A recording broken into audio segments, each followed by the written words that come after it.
నామినేషన్ల తుది గడువుకు ముందుగా 37 మంది కాంగ్రెస్ పార్టీ అభ్యర్థులను అత్యధిక మెజారిటీతో గెలిపించాలని ఎమ్మెల్యే కృష్ణమోహన్ రెడ్డి ర్యాలీ నిర్వహించారు.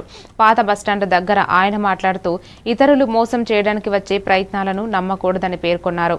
ఈ కార్యక్రమంలో జిల్లా అధ్యక్షులు రాజీవ్ రెడ్డి మరియు కార్యకర్తలు పాల్గొన్నారు.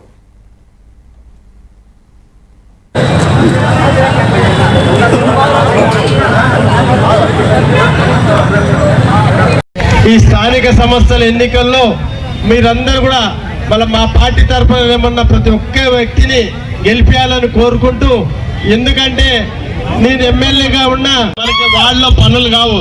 దయచేసి ఆలోచన చేయండి. గతంలో నేను ఎమ్మెల్యేగా ఉన్నా మళ్ళీ అన్ని కూడా వాళ్ళు చాలా మటుకు చేసుకున్నాం. చేయాల్సిన అవసరం చాలా ఉన్నాయి. ఈరోజు ఓట్లు అంటే డబ్బాలో ఓట్లు వేసేంత వరకు ఇదే ప్రేమను చూపించి మా అభ్యర్థులను గెలిపించడానికి కారణం కావాలని కోరుకుంటూ ఇక్కడ విచ్చేసిన ప్రతి ఒక్కరికి కూడా పేరు పేరున మరొకసారి హృదయపూర్వక ధన్యవాదాలు తెలుపుతూ